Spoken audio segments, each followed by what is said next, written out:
عليكم ورحمة الله وبركاته. لله نحمده ونستعينه ونستهديه ونستغفره ونعوذ بالله من شرور أنفسنا ومن سيئات أعمالنا. من يهده الله فلا مضل له ومن يضلل فلا هادي له. أشهد أن لا إله إلا الله لا شريك له عبده ورسوله. اللهم صل وسلم وبارك على سيدنا محمد الفاتح لما أغلق والخاتم لما سبق ناصر الحق بالحق والهدي إلى صراطك المستقيم. صلى الله عليه وعلى آله وأصحابه حق قدره ومقداره العظيم. اللهم نور بالكتاب بصري وأتلق بلساني واشرح بصدري واستعمل به جسدي بحولك وقوتك فإنه لا حول ولا قوة إلا بك. سبحانك لا علم لنا إلا ما علمتنا ولا حول ولا قوة إلا بالله العلي العظيم. أما بعد والحمدلله, kita rafa'kan kesyukuran. Rasa terima kasih kita kepada Allah Ta'ala dapat kita sambung pengajian kita kitab Hidayatus Sibyan. Kita sambung muka surat 30 Rumi, Jawi 8. Setelah habis bab tauhid, kita masuk bab syarat wajib salat dan syarat sah salat. Syarat wajib sembahyang dan syarat sah sembahyang, yang mana muka surat 30 tu kita dah bincang sebelum ni, ya, syarat wajib sembahyang dan perbezaannya. Syarat wajib solat ni, syarat wajib sembahyang, apa bezanya dengan syarat sah sembahyang, kita ada bahas sebelum ni. Yang mana secara umumnya syarat wajib sembahyang tu, apabila ada perkara itu, 5 perkara ni, maka wajiblah solat. Islam, akil, baligh, suci dari haid dan nifas, masuk waktu. Itu dia panggil syarat wajib sembahyang. Syarat sah sembahyang ni pula ada 9. Apa maksud syarat sah sembahyang? Ada 9 ni sah sembahyang. Tak ada salah satu daripada 9 ni tak sah sembahyang. Syarat wajib ada 5. Syarat wajib salat, syarat wajib sembahyang ada 5. Jika ada kelima-limanya, wajib sembahyang. Jika tak ada salah satu, tak wajib sembahyang. Itu maksud dia. Jadi kita dapat faham, yang kita bincang sebelum ni, kita dapat faham apabila adanya syarat wajib sembahyang yang 5, tapi tak ada 9 perkara iaitu syarat sah sembahyang, tetap juga wajib sembahyang. Tak semestinya kalau kita ni tak boleh ambil wuduk kerana sebab-sebab tertentu, tak boleh ambil wuduk, mungkin terbakar satu badan, tak boleh kena air. Kalau kena air menyebabkan sakit, tak boleh kena air. Tapi itu adalah, wuduk adalah syarat sah. Syarat sah sembahyang, bukan syarat wajib. Syarat wajib 5 tu lah yang ada tu. Islam, akil, baligh, suci haid dan nifas, masuk waktu. Jadi oleh kerana syarat wajib solat tu dia ada, tapi syarat sah sembahyang dia tak boleh buat sebab darurat lah. Mungkin sebab sakit, mungkin sebab air tak ada. Bila air tak ada, tak boleh nak mandi wajib. Bila tak boleh mandi wajib, nak sembahyang macam mana? Nak sembahyang macam mana tu nombor 2. Nombor 1, kena mengaku dulu wajib sembahyang tak. Nak tahu wajib tak wajib, tengok lah, cukup dah 5 tu. Air tak ada ni, air tak ada ni. Dah lah air tak ada, berjunuk. Dah tahu air tak ada, dia pergi berjunuk. Siapa suruh junuk? Sabarlah dulu, nak buat macam mana. Bila oleh kerana tak boleh mandi sebab air tak ada, kemarau, adakah tak wajib sembahyang? Nak kata wajib tak wajib sembahyang, bukan tengok mandi wajib ke tidak. Tengok ada tak syarat wajib. Islam tak? Nombor 1 Islam tak? Islam.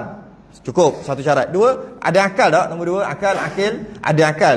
Nombor 3, baligh tak? Baligh, cukup 3 syarat. Ada haid nifas tak? Mana ada haid nifas? 4 cukup syarat. Masuk waktu dah ke belum? Dah masuk waktu. 5, syarat wajib dah. Wajib sembahyang. Habis tak boleh mandi. Tak boleh mandi tu cerita lain. Kita settle kemudian. Yang bab tak boleh mandi, tak ada air, tak boleh ambil wuduk, ikutlah apa ni semua dia kata kat sini. Ada najis kat badan, penuh tahi kat badan ni, nak basuh tak boleh.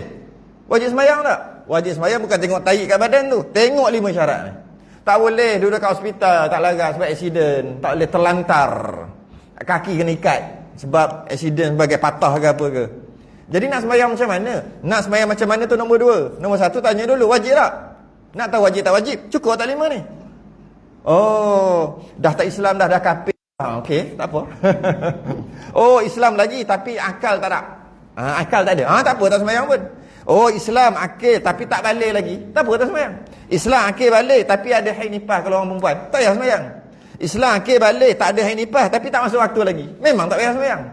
Tapi kalau cukup 5 ni, atas apa alasan sekalipun dia bagi tak boleh sembahyang ni, tetap juga wajib sembahyang. Sekadar yang dia mampu. Bangun-bangun tidur, kram. Ada orang tanya soalan hari tu. Dia kata, masa tu dah pagi dah pukul 9-10 pagi. Dia celak-celak mata, tak boleh gerak, kram. Dia macam, bukan kram, tak boleh gerak. Dia macam kena tindih, dia kata. Dia kata, cuba tengok orang balik, tak ada orang duk tindih. Tak ada orang tindih. Tapi terasa yang tindih. Gitu. Mata macam ni, celak tak celak. Istilah kalau orang Melayu panggil, kena tindih. Tak boleh gerak. Tak boleh gerak. Macam tak boleh gerak. Masa tu lebih kurang 6.30 pagi. Tapi dia sedar. Bukan mimpi, sedar. Cuma tak boleh bergerak. Ada akal tak? Ada lah. Lepas tu dia boleh sedar. Cuma tak boleh bergerak. Dia nak bunyi tak bunyi. Nak minta tolong lah. Bila orang pegang je, sedar terus. Bukan sedar, terus elok. Dia macam tu.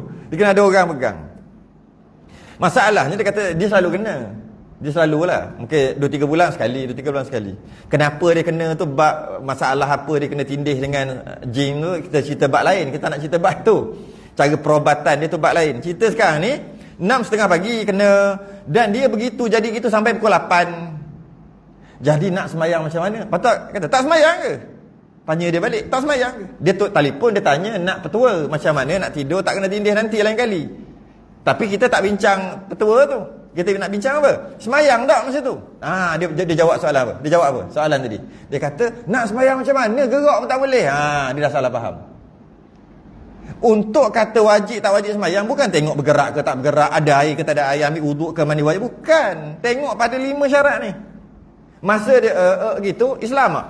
Islam. Ada akal? Ada lah yang dia sedar. Balik.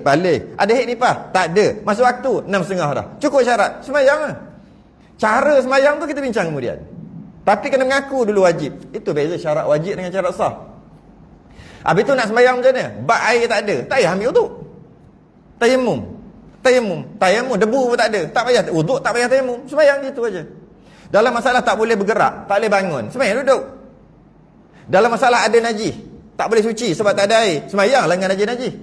Masalah tak ada pakaian, spender je pakai. Macam kawan saya kena masuk jail, bukan masuk jail, masuk lokap je pun. Lokap dekat Thailand ni. Dia seberang zaman dulu seberang Sungai Golok tu, seberang gitu dulu. Lepas tu naik motor bayar RM1. Ingat RM1 emas, RM1 bulat tu.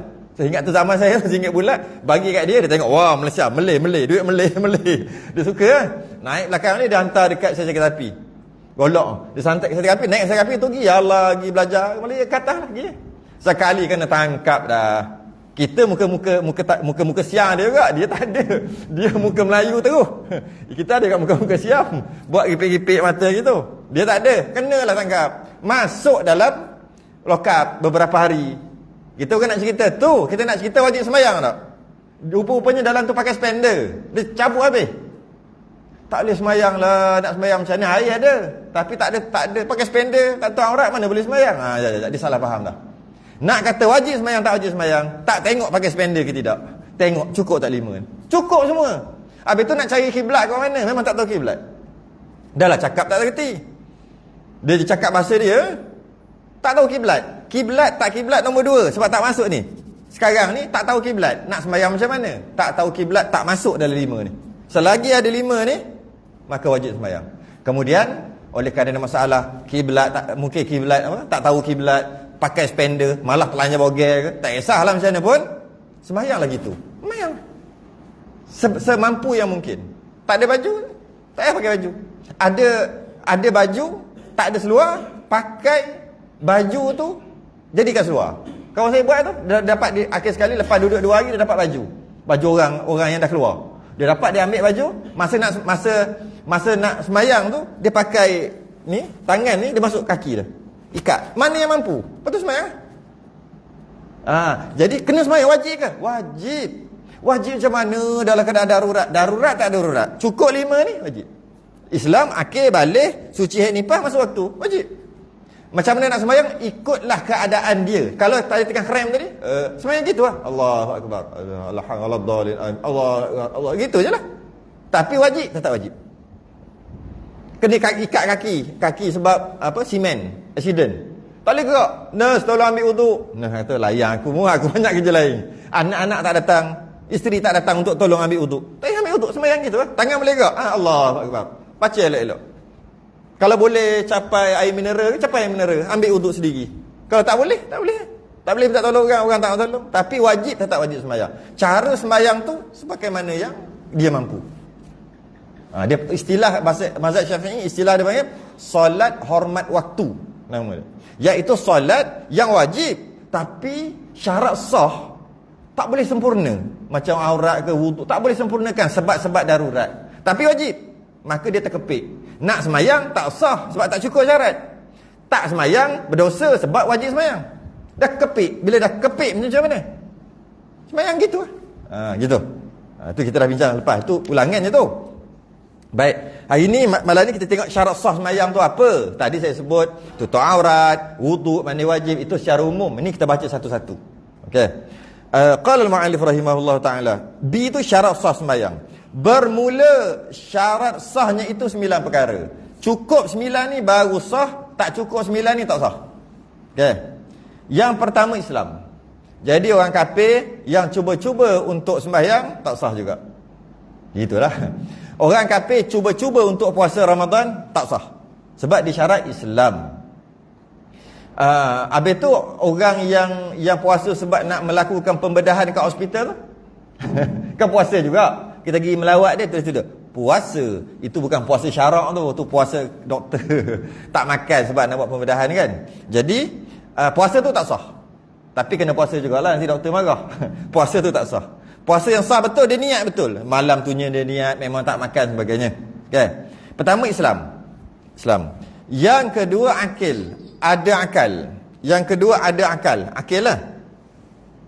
Jika tak ada akal, maka tak sah. Jika tak ada akal, tak sah. Orang gila sembahyang, tak sah.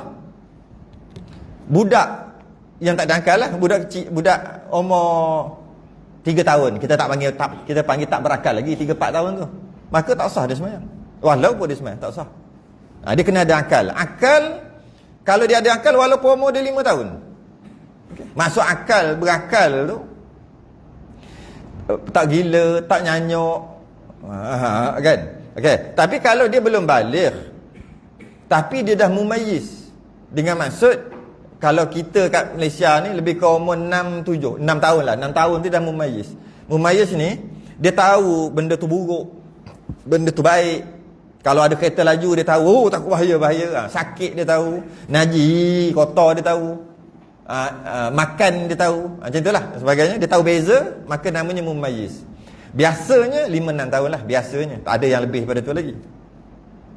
Jika dia dah mumayyiz, sembahyangnya sah. Sah lah sembahyang. Maknanya nak sah sembahyang tak syarat baligh. Baligh tu syarat wajib sembahyang. Dah baligh, wajib sembahyang, wajib salat, baligh. Tapi untuk sah tak semestinya baligh. Tak baligh lagi pun sah. Dengan syarat dia buat betul-betul lah, sah. Contohnya solat jenazah. Solat jenazah, kalau yang sembahyang tu lelaki, budak lelaki, umur 7 tahun, dah mumayyiz, jekedik dah, dan sembahyang dia betul lah. Cara dia sembahyang tu betul lah. Sembahyang jenazah, dia seorang yang sembahyang. Dia seorang je budak ni. Dia takbir 4 kali, tak ada rukuk, tak ada sujud lah solat jenazah. Betul bacaannya, baca Fatihahnya betul, niatnya betul, kemudian selawatnya betul, minta doanya betul, semua betul, salam betul, maka terangkat fardu kifayah solat jenazah tadi. Walaupun dia belum baligh, tapi dengan syarat dia dah mumayyiz. Apa maksud mumayyiz? Dah reti dah. Dah ada akal dah. Okey. Tapi kalau yang sembahyang tu ramai, yang ramai itu semua perempuan, jenazah perempuan, yang sembahyang 1000 orang semua perempuan, tetap tak terangkat fardu kifayah. Dia datang duk main guli kat depan, duk main gasing. Dek, masih sekejap, umur berapa? 7 tahun. Tahu sembahyang jenazah? Tahu? Cuba tengok niat. Betul. Baca lepas tu buat apa? Takbir. Lepas takbir baca apa? Baca Fatihah. Lepas tu rukuk tak? Tak rukuk. Takbir kedua baca apa? Betul semua. Tolong sembahyang je. Tadi kan dah ramai 1000 orang perempuan sembahyang tadi. Semua tak terangkat. Sah. Bukan tak sah, sah. tapi tidak terangkat fardu kifayah, haram tanam, tak boleh tanam. Dia kena orang lelaki sembahyang. Orang lelaki sembahyang yang sah. Kalau lelaki itu umur 60, sembahyang jenazah tak sah, tak jadi juga yang sah. Orang lelaki itu mesti balik ke? Tak semesti. Walaupun umur 6 tahun, dengan syarat dia panggil mumayyiz, dah reti dah, ada akal lah, maka sah, terangkat. Yang kedua, akil. Kalau dia tu nyanyuk tak ada bakal, maka tak sah lah sembahyang dia. Orang nyanyuk, orang gila, tak sah lah sembahyang dia. Budak kecil yang tak memayih lagi, tak sah sembahyang dia. Okay? Yang ketiga, yang pertama Islam baru sah, yang kedua ada akal, yang ketiga suci badan daripada hadas kecil dan hadas besar. Badan dia tak ada hadas. Hadas ni apa benda? Hadas ni istilah dia panggil amrun i'tibari. Satu keadaan yang faham je, tapi tak boleh nak kesan. Contoh kalau ada najis tahi lembu kat tangan, najis dan boleh kesan najis itu, baunya ke, stepek ada ke, boleh kesan. Hadas ni najis juga, hadas ni, tapi tak boleh kesan. Dia panggil najis maknawi, najis dari sudut makna, tapi tak ada najis. Najis maknawi ni apa? Adalah hadas. Satu keadaan dengan adanya dia tak boleh buat, ada perkara yang tak boleh buat. Adanya hadas tu dekat kita, ada benda tak boleh buat. Tak boleh pegang Quran. Baca Quran boleh, hadas kecil lah, hadas kecil boleh. Kalau hadas tu besar tapi tak nampak hadas tu, ada dekat kita. Bila ada hadas tu dekat kita, ada beberapa perkara yang tak boleh buat. Najis, ada najis tak nampak pun, najis maknawi, najis batin. Bukan najis batin, najis batin tu akidah. Najis maknawi, maknanya bukan najis nampak, dari segi makna dia najis. Bila ada najis tahi kat badan, tak sah sembahyang. Bila ada tahi tapi tak nampak, najis tapi tak nampak, dia panggil najis maknawi, iaitu hadas. Itu istilah dia panggil lah. Jadi hadas kecil, kalau hadas kecil, nak selesaikan hadas kecil ni, nak angkat, nak buang hadas kecil ni dengan cara basuh muka, tangan, kepala, kaki, yang kita panggil wuduk. Basuh muka, tangan, kepala, kaki beserta dengan niat dan tertib, maka hilang hadas tadi, najis tadi hilang. Najis tapi yang tak nampak tadi. Kalau hadas besar, satu badan ada najis tu. Cara nak buang dia kena basuh satu badan, semua ratakan air satu badan dengan niat. Rata, maka hilanglah, terangkatlah najis tadi tu, yang kita panggil najis hadas besar tadi. Okey. Jadi dekat badan tak boleh ada hadas tadi. Hadas, sama ada hadas tu ada kecil atau hadas tu ada besar, tak boleh ada kat badan untuk solat. Jika tidak, tak sah. Kalau ada juga, tak sah. Jadi kena angkat dah. Dan satu lagi, untuk menyucikan hadas kecil dan hadas besar, ada satu cara lagi, iaitu dia panggil tayammum. Kita akan masuk nanti. Tayammum, jika tak ada air, boleh guna tayammum ganti uduk. Jika tak ada air, tayammum ganti mandi wajib. Boleh. Walaupun tayammum tu muka dengan tangan, ambil tepuk-tepuk gitu.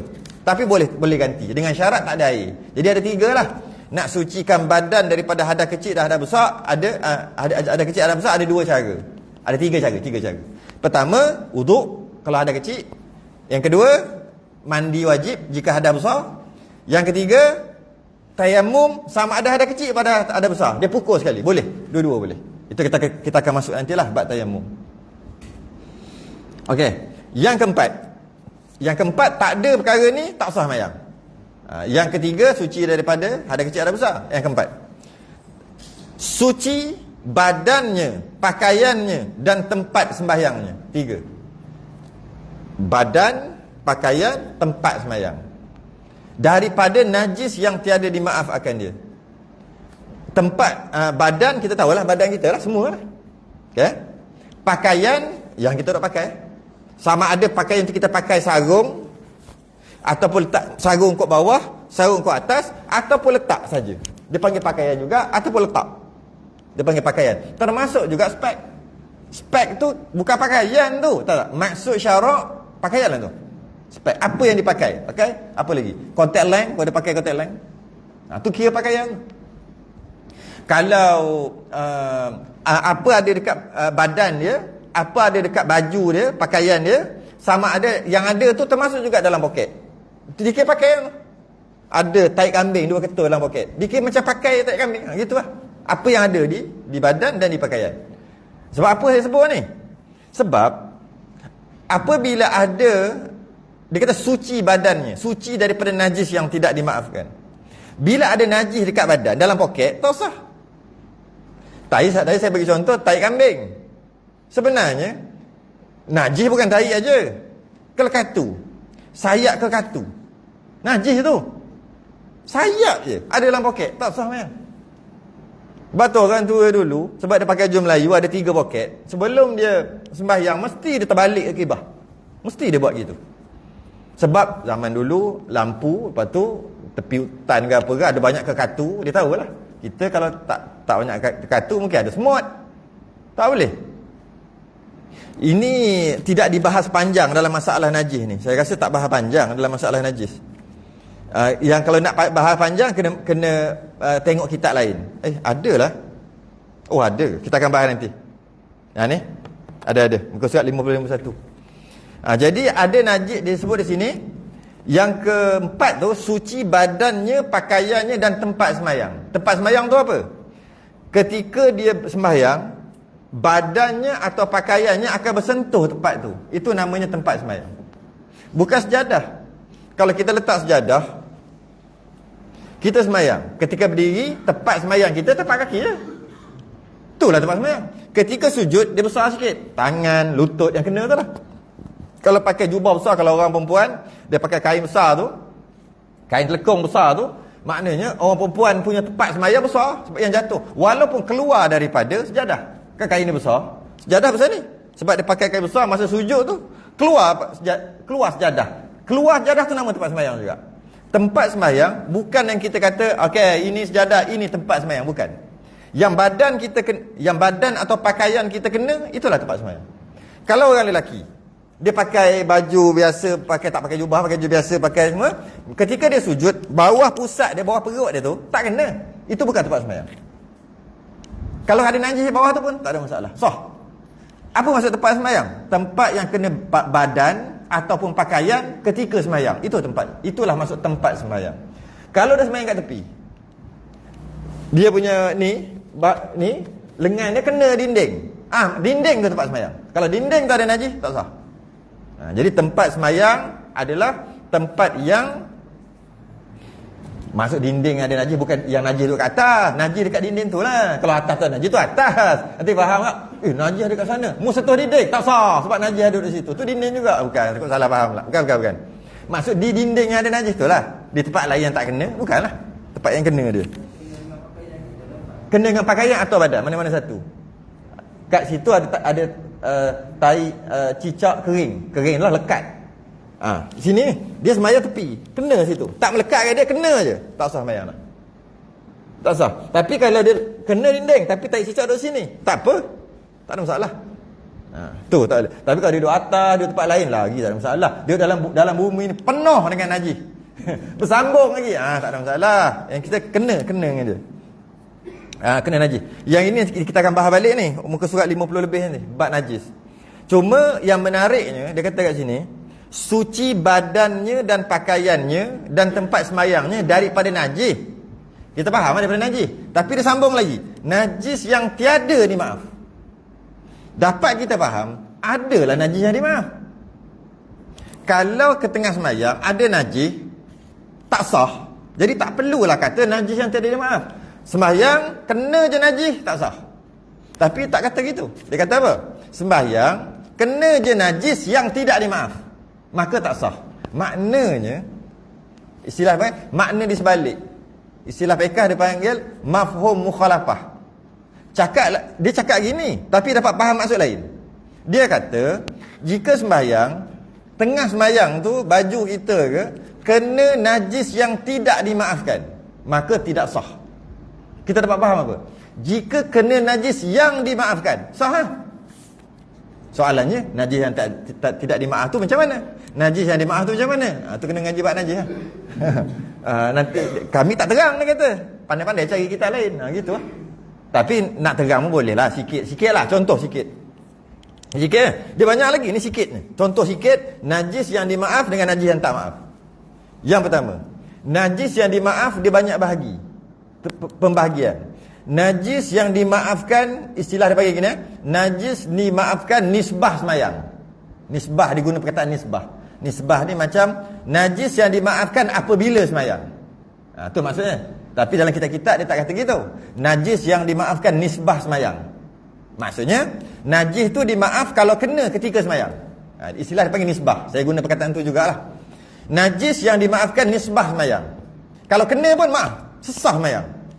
Najis yang dimaafkan nisbah air. Ada? Najis yang dimaafkan nisbah air dengan maksud najis tu kalau kena air tu mutlak juga. Tak jadi mentah najis. Ada? Dia dimaaf. Satu lagi, najis yang dimaafkan nisbah makan. Maksudnya apa? Walaupun najis, makan maaf. Ada tak? Ada tak kita makan najis? Mesti orang tak ngaku tak? Makan najis apa? Sebab dia sebut najis, terus dia ingat tahi air kencing. Ada banyak lagi najis. Darah najis. Ada makan darah dah hari ni? Dracula makan darah. Ada, asal pula tak ada. Kita ambil beli daging sekilo, darah. Bawa balik. Potong berdarah. Darah. Lepas tu basuh kat air paip. Basuh lebih kurang ke basuh tekan sampai putih air. Tawa, gula apa membuat ni? Gula tak tawa gula ni. Sebab dia basuh perah. Ganyah pula. Perah. Basuh lagi. Lama-lama bila kita basuh, dah tak ada dah warna merah jambu. Darah langsung tak ada. Baru bubuh dekat sup kita, baru bubuh dekat kari kita, baru kita buat gulai. Sedap? Tak sedap tawa. Tapi yang biasa dia buat macam mana? Memang kita potong, basuh lah lebih kurang basuh gitu, putih dah. Padahal kalau kita perah tu kita pegang ada lagi. Terus kita bubuh dalam kari kita, gulai kita bubuh dalam. Kita makan darah. Dia akan keluar masa lebih-lebih lagi bila ada api. Tolak lagi keluar. Tak tolak pun keluar. Soalannya, darah boleh minum tak? Boleh makan? Tak boleh, najis. Itu makan tak? Tak ada apa dah lah. Belum tadi baru lepas. Sup lembu, sup kambing, malah kita makan kat kedai. Dia mana basuh sampai putih? Kat rumah pun tak pernah buat basuh sampai putih. Maknanya kita makan darah. Mudah-mudah kata kita makan najis dah tu. Sebab tu kata, boleh ke? Boleh. Sebab apa? Sebab darah yang ada di lembu, di kambing, kalau ada di ikan, yang setelah kita basuh dah, bukan tak basuh, tapi ada lagi kat dalam tu. Tambah-tambah api kat bawah, dah keluar lagi. Dimaafkan nisbah makan. Atau bahasa kita, kalau makan pun maaf. Sedangkan ianya najis. Sebab kalau tidak, memang tak boleh makan daging lah kita. Memang tawalah daging kita. Okey. Ya, dia dimaaf nisbah makan. Tapi boleh tak kita boleh tak kalau masa kita nak masak ada air bekas-bekas air tadi tu, lepas kita basuh tu, adalah darah sikit. Dia mengecik kena jubah, kena baju Melayu. Kita masa nak ambil, nak bubuh tu, mengecik, pop kat sini. Tak apalah yang mengecik, biar kat situ. Kita pun masuk, makan, siap makan lah. Makan. Semua dah makan lah. Makan, apa dia? Makan kari kita, gulai kita, yang campur dengan darah sikit. Kena ngaku Dan dimaafkan, boleh makan. Okay. Kita pun nak pergi semayang, ambil uduk semayang. Darah yang kena sini, tak maaf.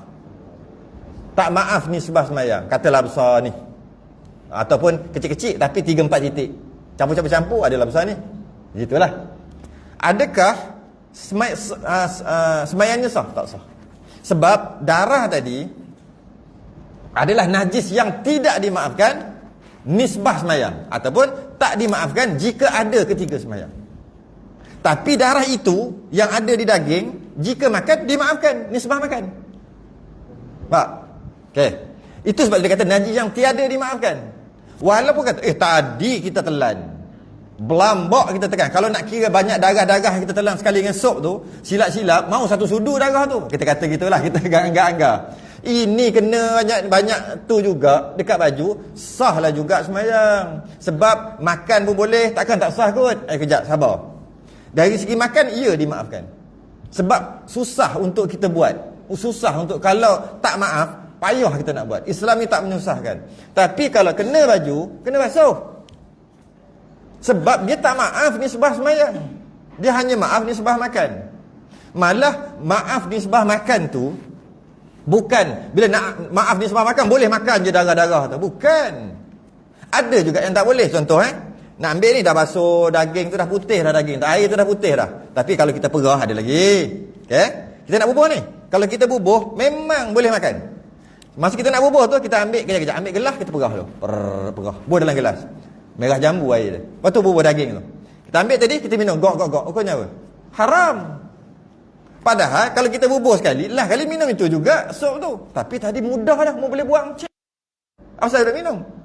Lah dalam cawan tadi dia bubuh balik dalam periuk tu. Tetap tak boleh lah makan. Sedangkan kalau ambil daging yang telah di-toast, yang telah dibasuh, putih dah, bubuh dalam api, boleh makan. Ambil sebelum nak buah api ni, letak dulu cawan, perah dulu, bubuh daging, bubuh pula yang tu. Tak boleh lah. Tak boleh lah. Kalau kita fikir logik, sama tak boleh. Kenapa boleh makan tadi? Sebab payah nak buat. Kenapa yang bubuh dalam gelas tadi, yang cawan tadi, lepas tu tuang balik, tak boleh makan? Sebab boleh, mudah je. Ni cara-caranya. Ambil, buang. Asal buah. Sebab tu tak boleh. Macam tu juga, bila kena baju, boleh basuh tak? Ambil air. Bukan kena pecah, ambil air besar ni. Sebab tu tak sah. Tak sah sembahyang walaupun boleh makan. Tu maksudnya. Dan contoh nyamuk. Nak faham najis yang dimaaf dengan najis yang tak maaf. Nyamuk. Kita tengah sembahyang, nyamuk gigit kita. Kat sini. Kita tengok je. Kembung perut dah. Dalam perut dia tu darah kita. Tapi kita tak panggil darah kita dah, jadi darah nyamuk lah. Sebab dia dah hisap jadi dia punya lah. Kita tak panggil tu darah aku tu. Tak, darah nyamuk dah lah. Dah dihisap. Okay. Gemuk lah ni. Tak larat nak terbang lah. Kita pun geram. Pecah. Okey, pecah. Dan darah nyamuk besar mana sangat, sikit. Maaf. Sembahyang maaf sebab dia sikit. Yang tadi kita tak maaf tu kalau banyak besar ni, besar 10 sen. Ini sikit sangat darah tu, tengok alah halus je. Dia maaf sebab sikit. Maaf. Dia punya nyamuk tadi jatuh, mati jatuh. Yang tinggal darah sikit je. Kerana dia terlalu sikit darah nyamuk tadi, maka dia maaf, sembahyang sah. Okey. Nyamuk tadi tu, masa dia jatuh tadi, masuk dalam poket kita. Nyamuk tu. Darah tadi, dah maaf dah tahu, sembahyang sah. Najis yang dimaaf. Nyamuk tu masuk dalam poket. Sembahyang tak sah. Sebab apa? Sebab nyamuk adalah najis, bangkai. Yang tak dimaaf. Tak dimaaf nisbah sembahyang. Sembahyang tak maaf. Darah sikit, maaf. Nyamuk yang mati, nyamuk hidup tak apa, nyamuk mati. Nyamuk mati, tak maaf. Tak. Mana kena satu-satu. Memang dia tak sebut, tapi detailnya gitu. Kemudian, okey, nyamuk tadi kita buat contoh lagi, dia jatuh, dia jatuh, dia termasuk dalam satu gayung, satu cetong, satu gayung air, masuk air satu sikit air tu, nyamuk tu masuk. Tup. Tengok tak berubah pun. Kita ambil, kita buang nyamuk tu. Air tu mutlak. Lepas kita sembahyang kan ada bekas darah sikit tadi tu, ambil darah sikit tadi tu, celup dalam gayung tadi, semua mentah najis. Pula dah. Maknanya serangga, nyamuk, jika mati dia najis. Dia ada dalam air, masuk dalam air, dan air tu tak berubah pun. Sebab masuk dalam air tak berubah, air tu kekal mutlak. Dimaafkan nisbah air. Tapi kalau nyamuk yang sama masuk dalam poket, sembahyang tak sah, walaupun sayap kelekatu tadi. Maknanya sayap kelekatu tak dimaafkan nisbah sembahyang. Tapi dia maaf kalau masuk air. Air mutlak, kekal mutlak. Buang je kelekatu tu, boleh pakai air tu untuk wuduk. Tapi kalau kelekatu yang sama ada dalam poket, sembahyang tak sah. Sebab kelekatu, termasuk nyamuk, semut, dimaafkan nisbah air kalau dia masuk. Kalau dia mati Kalau hidup tak apa, hidup memang suci. Masuk dalam air, maaf. Air tu kekal mutlak. Tapi kalau ada kat badan ketika sembahyang, tak sah pula. Darah tadi, sikit, darah nyamuk sikit, maaf ni sebab sembahyang, sebab sikit. Tapi ambil tu, celup dalam gayung, habis jadi mutan najis. Pula dah. Darah yang sedikit, tak dimaaf ni sebab air. Kena air je mutlak najis. Walaupun tak berubah. Nyamuk kena air kekal mutlak, tapi tak boleh ada kat badan. Tu sikit lah, banyak lagi. Ada satu kitab, nama kitab tu Majmu' Salasi Rasail. Kitab tu dia ada majmu' himpunan salasi 3, rasail tu risalah, himpunan 3 risalah. Risalah yang pertama, risalah yang ketiga biarlah. Risalah yang kedua ni, dalam tu semua cerita bab najis. Tebal kitab ni, tebal ni. Lebih kurang lah tebal ni. Lebih kurang tebal ni. Dia tebal sikit lah. Najis lah ke? Kalau baca bab najis keluar dekat telur ayam keluar, telur ayam ada telur satu najis labah tak labah satu cerita bab najis je. Kalau belajar kitab tu rasa bernajis. keluar masjid tu rasa menajis. Asyik cerita pasal najis. Ini sikit. Asyik cerita apa ni? Nak bagi faham. Bab najis ni dia ada najis yang dimaaf, dia ada najis yang tak dimaaf. Najis yang dimaaf pula dia terbagi ketiga. Ke nak kata najis mughallazah mutawassitah, itu budak-budak ajah 3 najis. Najis mughallazah mutawassitah mukhaffafah, tu najis apa? Pembahagian juga tu budak-budak. Ini najis dimaaf dan najis tak dimaaf. Najis yang dimaaf terbagi pada 3. Dia maaf nisbah air, ni maaf nisbah semayang, di maaf nisbah makan berbeza maafnya. Kadang-kadang kena baju, maaf semayang sah, tapi kena air, habis air jadi najis. Kadang-kadang kena air, suci, air tetap suci mutlak, tapi tak boleh makan, haram makan. Kadang-kadang makan boleh, tapi kalau kena kat baju yang kita makan tu tak boleh bawa semayang sebab tak maaf, tapi makan boleh.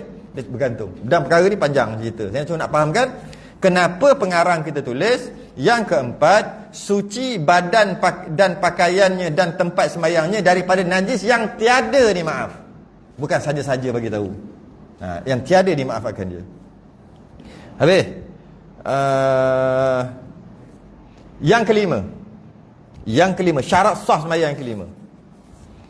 Masuk waktu. Pendek dia tulis, masuk waktu. Inna salata kanat 'alal mu'minina kitaban mawquta. Sesungguhnya salat itu adalah wajib fardu pada waktu yang telah ditentukan bagi orang yang beriman. Bila masuk waktu je wajib salat. Kalau tak masuk waktu, tak wajib salat. Masuk waktu ni, macam mana masuk waktu ni? Tengok jam lah. Yelah, kita zaman sekarang tengok jam. Tapi hukum asal masuk waktu bukan tengok jam, bukan tengok handphone, bukan tengok takwim tu, bukan. Masuk waktu yang sebenar, yang original adalah tengok pada matahari dan bumi. Ketika Allah suruh kita solat, ketika kita nak solat tu, Allah suruh kita melihat langit dan bumi. Sebagai, lepas ni mu nak kata Allahu Akbar semayang ni, Allah Maha Besar. Maka sebelum semayang tu, melihat dulu langit, lihat dulu bumi. Lepas lihat langit dan bumi untuk menentukan masuk waktu, lepas tu baru semayang, baru ada rasa. Kalau tengok jam, tengok tu, semayang dia tak ada rasa gitu, semayang gitu. Okey. Macam mana nak tengok langit dan bumi? Ada 5 waktu yang wajib. Zuhur, Asar, Maghrib, Isyak, Subuh. Mana mula dulu?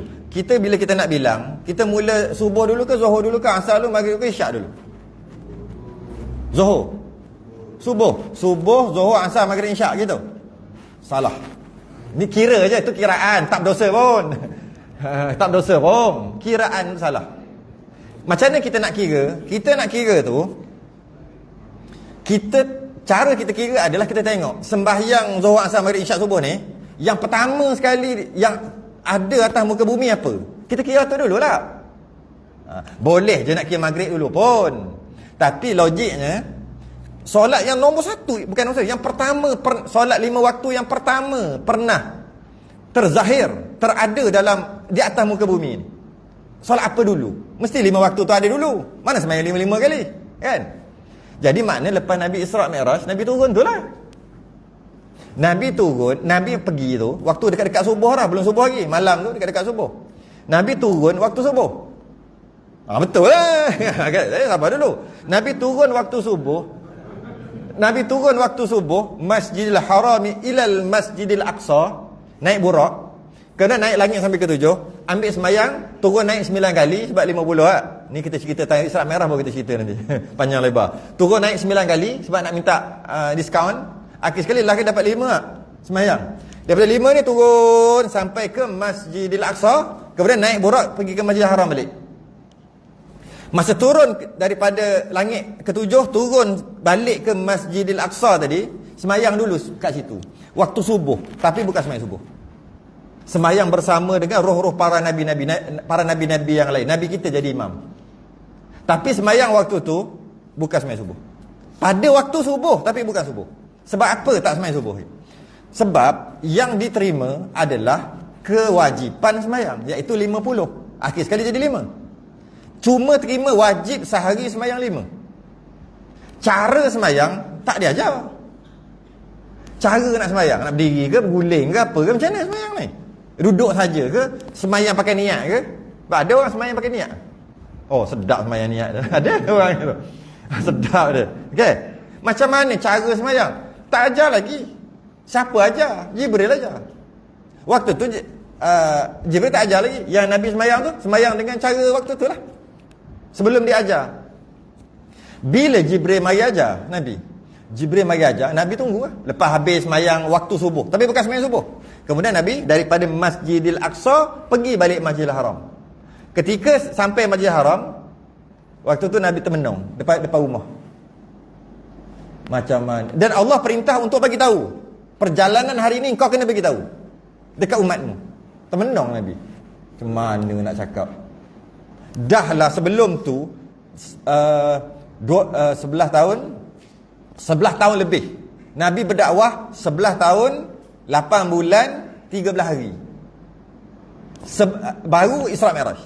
Maknanya 11 tahun 8 bulan 13 hari dakwah. Yang beriman 300 hingga 500 orang. Yang lain semua tak beriman. Bila Nabi bagi tahu aku rasul begitu gini, semua tak beriman. 11 tahun lebih tak beriman pun. Yang beriman 300 orang. Ada riwayat kata 500. Tak sampai 1000. Tiba-tiba nak bagi tahu benda pelik, aku semalam Masjidil Haram, aku duduk baring. Tiba-tiba Jibril kejut aku, bawa aku pergi ke Telaga Zamzam, belah hati aku, belah dada aku, buat keluar hati, basuh dengan air Zamzam, tutup balik, tak ada bius-bius, tak jahit, tak ada bekas. Sebab apa? Jibril tu doktor pakar. Kan pakar sungguh, belah, tak ada bius. Tak rasa, buat keluar. Buat keluar gitu. Basuh.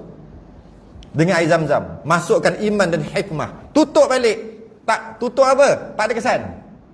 Terus bawa sampai ke, suruh naik ke Burak. Burak tu satu langkah sejauh mata memandang. Jauh dia. Tum melangkah. Sehingga sampai ke Masjidil Aqsa. Waktu tu kalau mudah kata sekarang, pukul 5.30 pagi lah. Itu saya reka 5.30 pagi tu. Tapi cuma lebih kurang pukul 5.30 pagi. Lebih kurang waktu tu. Yang kejadian tu. Sampai ke Masjidil Aqsa. Naik. Banyak macam peristiwa berlaku. Turun balik. Sembahyang sebagainya. Naik Burak. Patah balik ke Masjidil Haram. Nabi sampai-sampai lebih kurang. Mudah-mudah kata 5.40, 5.45. Pagi. Itu pun jam tu saya reka je tu. Nak bagi tahu faham dia kejap je. Malah tempat Nabi baring sebelum pergi tu, kalau pegang lagi, panas lagi. Uish, panas. Nabi punya panas tak hilang lagi. Maknanya kejap sungguh. Mungkin 5 minit. Lepas tu, dan arahan suruh cerita kat umatmu. Agak-agak termenung tak? Termenung nak cerita macam mana lah. Pagi-pagi buta termenung. Macam mana lah aku nak cerita. 11 tahun lebih, berapa orang beriman. Aku cerita ni, yang 500 orang yang beriman, silap tinggal 100, tinggal 8 orang apa. Tidak silap semua duk patah balik apa. Jadi murtad balik apa. Kalau aku cerita ni, termenung Nabi. Okey. Waktu tu Jibril tak datang untuk ajar semayang lagi. Jibril tak datang lagi sebab tu tak semayang subuh. Tak ajar lagi.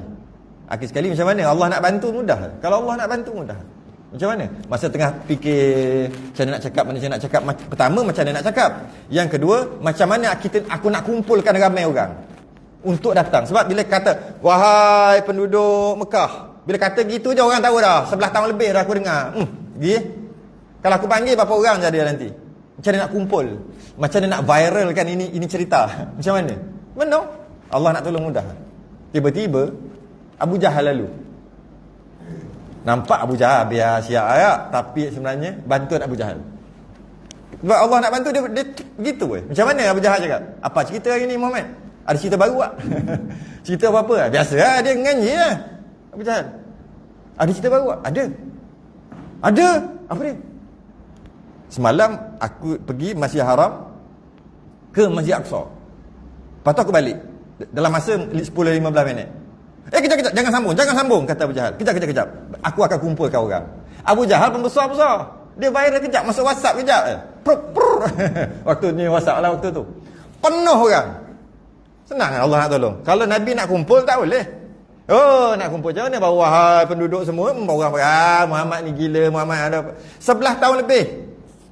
Yang ada orang sama, orang tu juga. Penuh orang.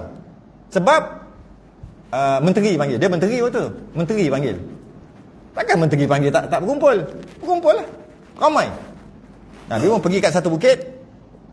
Kau kenal tak aku semua? Kenal. Kalau aku kata dekat sana ada beribu tentera sedang menuju datang untuk serang Mekah, kau percaya tak? Percaya, engkau tak pernah bohong. Aku kata kalau, tak kata ada kalau. Sebab kau tak nampak, aku je nampak belah sana sebab dia naik atas bukit. Betul kau percaya? Percaya. Sekarang aku nak bagi tahu.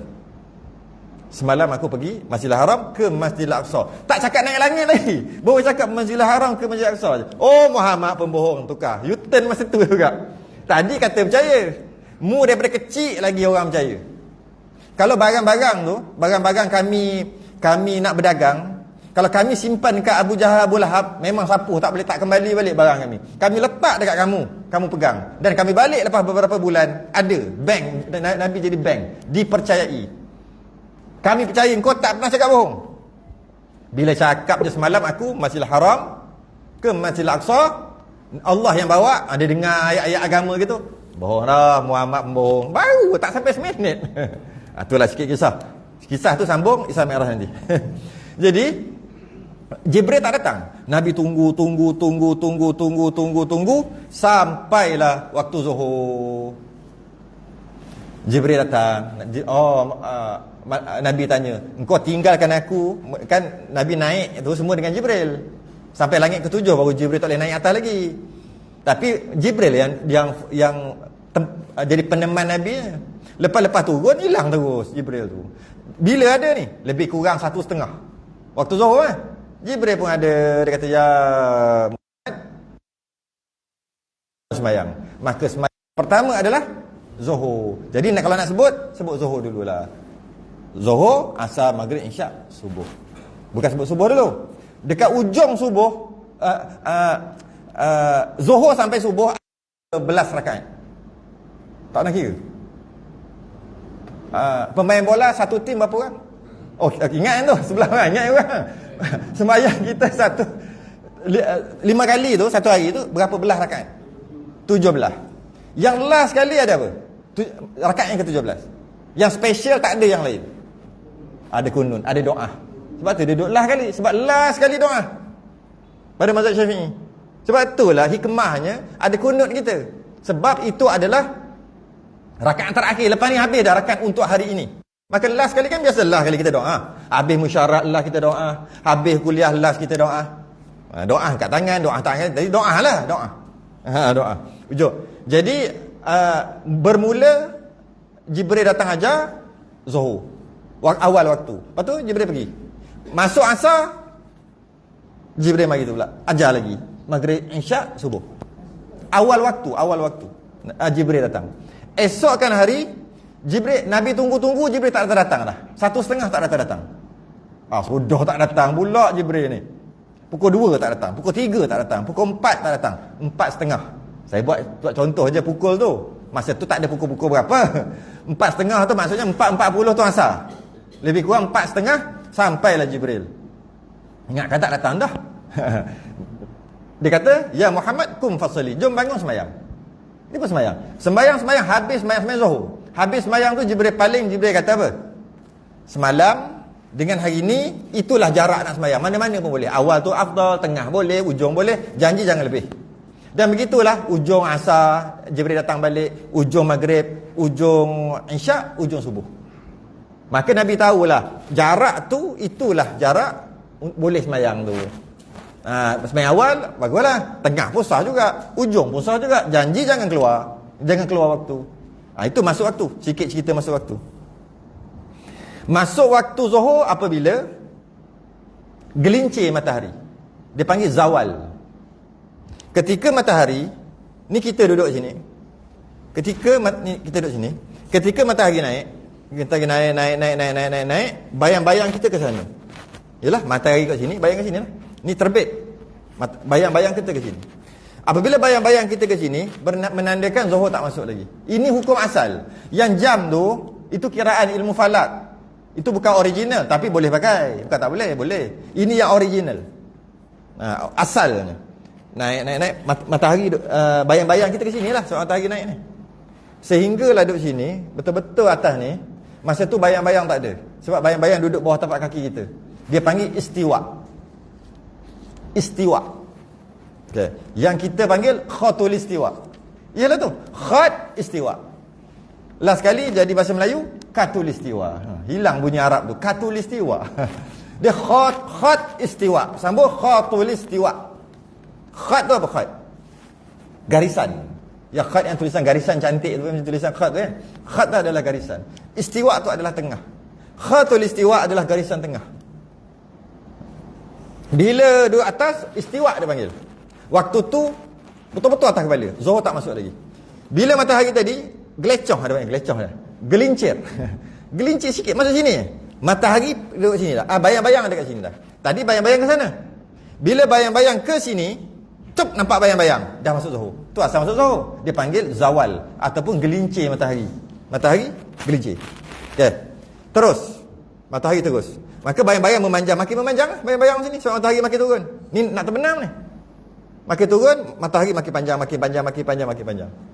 Sehinggalah matahari tu, sehinggalah bayang-bayang tadi tu sama panjang dengan kayu yang kita pacak tadi, kita berdiri ke, sama panjang. Sama kat sini. Matahari duduk sini lah lebih kurang. Bayang-bayang tu kita tengok sama. Bila bayang-bayang tu lebih sikit daripada objek tadi, sebab matahari dah semakin menurun, waktu tu masuk asar. Kan sah pun. Itu mazhab Syafi'i. Mazhab Syafi'i, mazhab Maliki, mazhab Hanbali. Mazhab Hanafi lain. Mazhab Hanafi ketika lebih sikit tak masuk asar lagi. Dia kena 1,5. Bayang-bayang dia 1 tambah setengah lagi. Lebih kurang kita pukul 5 lebih lah. 5,5. Siapa yang biasa pergi masjid India memang pelik lah. Dia 5,5 baru sembahyang asar. Malah apa? Mazhab Hanafi. India mazhab Hanafi. Mazhab Hanafi kalau sembahyang 4.40 tak sah. Asar. Dia kena sembahyang 5,5 lebih kurang. Kalau tengok bayang-bayang tu 1,5 tambah setengah. Mazhab Syafi'i 1 lebih sikit je. Lebih je masuklah. Okey. Teruslah matahari. Itu macam mana tu? Tengok apa tu? Kena tengok matahari untuk sembahyang. Bila tengok matahari untuk sembahyang, lepas tu dah masuk waktu, bila tengok bayang-bayang, Allah, hari bayang tu sama je. Hebatnya Allah. Baru datang kebesaran Allah. Tengok matahari yang Allah buat. Allahu Akbar nak sembahyang, terasa kebesaran. Kalau tengok jam, masuk dah. Allahu Akbar, tak rasa apa pun. Boleh. Kemudian matahari tu jatuh, dia panggil terbenam. Bila matahari ni, katalah ni matahari terbenam di kaki langit, terbenam. Selagi dia nampak, selagi tu ada zuhur, ada asar lagi. Sehinggalah matahari tu di kaki langit lah. Tengok dekat laut ke, kat tepi laut, pantai kan, tengok. Sehingga matahari habis, tak nampak dah. Kalau tengok kat ni, tak nampak dah matahari tu. Bulatan matahari tak nampak dah. Tapi kesan cahaya tu ada. Istilah dia panggil syafaq ataupun mega. Ada. Itu namanya maghrib, masuk maghrib. Bila hilang matahari. Selagi matahari ada sikit, nampak lagi sikit tu, belum lagi. Hilang je hilang. Tapi cahaya masih ada lagi, kesan-kesan. Lebih kurang 1 jam baru dia hilang seluruh. Kemudian ada kesan-kesan. Istilah dia panggil syafaq. Syafaq tu ada warna merah, bertukar warna kuning. Sikit-sikit makin gelap. Maka ketika bulatan matahari telah tenggelam habis, masuklah maghrib. Bila masuk isyak? Bila merah tu bertukar kuning, tukar macam beberapa kali bertukar. Sikit-sikit lama hitam gelap gelita. Langsung tak ada cahaya langsung. Maka masuklah isyak. Lebih kurang 1 jam lah, lebih kurang tu. Kemudian matahari tu lah, terus matahari nak subuh pula, macam mana subuh? Subuh matahari nak terbit lah. Matahari nak terbit. Tengok kaki langit juga. Kalau matahari dah terbit gini, Ni matahari terbit pula. Kalau matahari dah terbit, matahari dah terbit gini, bermakna subuh dah habis. Dia terbalik, dia lain sikit. Nampak je matahari, namanya syuruk. Syuruk tu bermaksud subuh dah habis. Bila subuh masuk? Bila keluar fajar. Fajar tu apa benda? Fajar tu apabila hampir-hampir matahari nampak, tapi tak nampak lagi. Dia akan keluar dia punya dia punya apa? Cahaya dia. Cahaya tu namanya fajar. Ketika terbenam, bila dah terbenam matahari, ada cahaya baki tu namanya syafaq. Sama je cahaya tu. Yang merah-merah makin nak hitam, dia panggil syafaq. Apabila nak terbit, tapi tak terbit lagi, dia akan ada dia punya hawa dia dulu. Dia punya cahaya-cahaya dulu. Itu dia panggil fajar. Nampak je fajar, maka masuk subuh. Kan susah pun. Nampak je fajar, maka masuk subuh. Bila nampak fajar, masuk subuh. Tapi fajar ni dia terbahagi kepada dua. Sebelum dia keluar fajar sungguh, dia akan keluar fajar namanya fajar kazib. Saya pernah seumur hidup tengok sekali je fajar kazib. Dia payah nak tengok. Dia susah sikit. Dia kena pakai teropong apa semua. Apabila fajar tu dia keluar apa? Kalau lebih kurang dia keluar pukul 5 ke? Macam tu lah, 5 suku itu dia keluar. Fajar dia keluar tu, mula-mula warna putih. Dia masih nak keluar tu warna putih. Fajar tu, cahaya tu naik ke atas. Nampak gitu. Nampak cahaya daripada tepi pantai naik ke atas. Mudah nak faham, dia macam lampu pamper. Orang buat pamper, ada pamper tu kan, ada lampu dia. Lampu tu macam tu naik atas warna putih. Lepas pada tu dia hilang. Dalam setengah jam kot, hilang. Lepas tu baru keluar. Bukan warna putih, warna kuning-kuning gitu. Keluar dia macam ni pula. Tadi keluar straight macam lampu pamper. Ini keluar gini. Keluar tu warna kuning. Itu dia panggil fajar sadiq, fajar yang betul. Itu baru masuk subuh. Lepas tu bila habis subuh, bila nampak je matahari, nampak matahari nampak dah, habis subuh. Namanya syuruk. Yang bunyi jam tu kat masjid biasa ada bunyi tet tu. Lepas subuh tu ada panggil syuruk, iaitu habis subuh. Dan waktu tu haram sembahyang. Waktu syuruk. Tapi itulah, bila kita perhati, kita tengok, bila bunyi tet dia pergi sembahyang. Dia kata nak sembahyang syuruk. Tak boleh, waktu tu haram sembahyang. Sehingga beberapa minit baru boleh sembahyang. Lebih kurang 4 hingga 20 minit lepas pada tu baru masuk duha. Baru boleh sembahyang.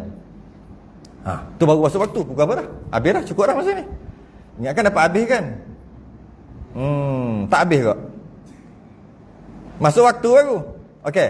Masuk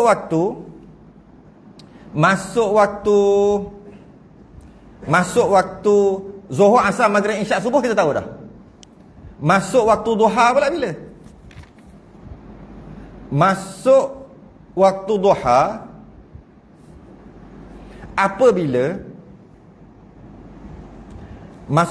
apabila matahari panjang segala. Kalau ni saya cerita yang original. Yang tengok jam tu boleh, tengok takwim tu duha pukul berapa. Ini cerita original. Tengok matahari naik dah ni. Lepas matahari dah habis subuh dah ni, dah naik. Masa tu tak boleh sembahyang, haram sembahyang masa tu. Naik, nampak matahari tu. Masa tu syaitan dia akan duduk. Betul-betul syaitan ni ada tanduk. Dia akan duduk dekat matahari tu, bukan dekat matahari, dia akan duduk situ. Dia akan letak, dia akan buat seolah-olah matahari itu duduk atas kepala dia. Ni tanduk dia. Sebab tu tak boleh sembahyang. Waktu tu dia buat gitu. Itu matahari, jauh matahari tapi dia tak.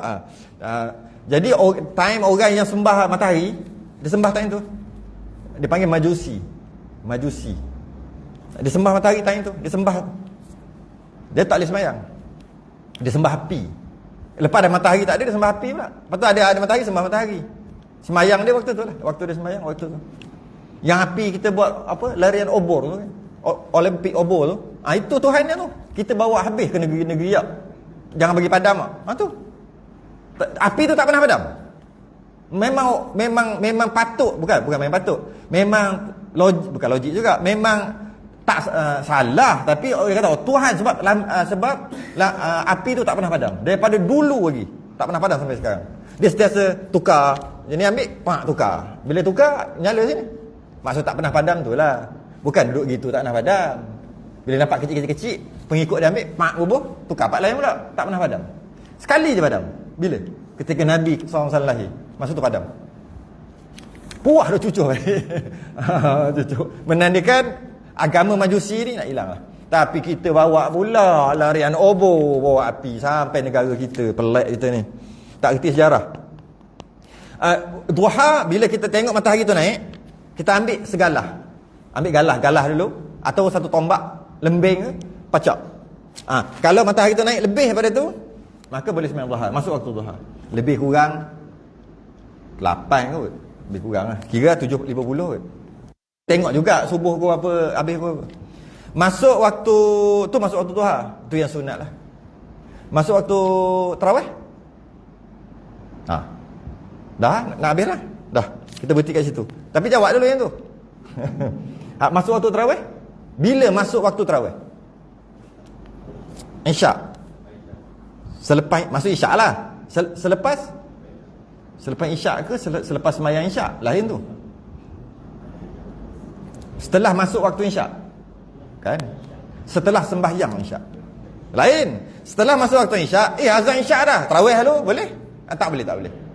Lepas sembahyang isyak baru boleh. Walaupun sembahyang isyak tu waktu maghrib. Kenapa sembahyang isyak waktu maghrib? Jamak takdim. Dia musafir, dia jamak 7.30 azan, dia pun ambil kurma, minum air setegok. Dia musafir, sembahyang jamak takdim lah. Boleh sembahyang tu ke? Boleh. Allahu Akbar, sembahyang maghrib. Lepas tu bangun sembahyang isyak. Pukul 7.45 habis sembahyang isyak. Lepas tu boleh tak tarawih? Boleh. Bukan waktu maghrib ke waktu isyak ke, bukan. Setelah selesai sembahyang isyak, walaupun pada waktu maghrib. Jadi kalau orang dia datang lambat masjid surau, imam dah sembahyang tarawih dah, dia tak sembahyang isyak lagi, sembahyang tarawih dulu, tak sah. Jadi sembahyang mutlak, jadi sembahyang biasa je. Sembahyang sah, sembahyang tarawih tu tak sah. Tak dapat pahala tarawih, dapat sembahyang macam sembahyang 2 rakaat macam itu je lah. Dengan sembahyang. Okey. Cukup lah. Cukup. Ada satu lagi. Masuk waktu sembahyang jenazah.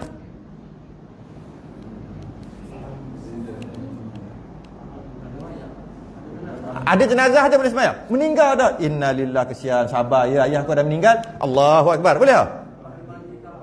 Selepas mandi kafan. 2, carut 1 tak? Setelah di apa? Setelah di kafan. Setelah di kafan tu yang selalu kita buat. Kita cerita bukan selalu buat, hukum. Masuk waktu tu bila? Setelah mati. Mati boleh sembahyang terus? Boleh tak? Kalau mati. Allah Akbar, sembahyang jenazah. Tak sah. Okey. Mandi dulu. Kapan? Lepas mandi. Kapan tak syarat. Lepas sempurna mandi, dah rata dah air semua kat kena-kena badan dia, boleh dah sembahyang jenazah. Sunat lepas kapan? Tu sunat, wajib lepas mandi. Selagi tak sempurna mandi, selagi tu tak masuk waktu solat jenazah.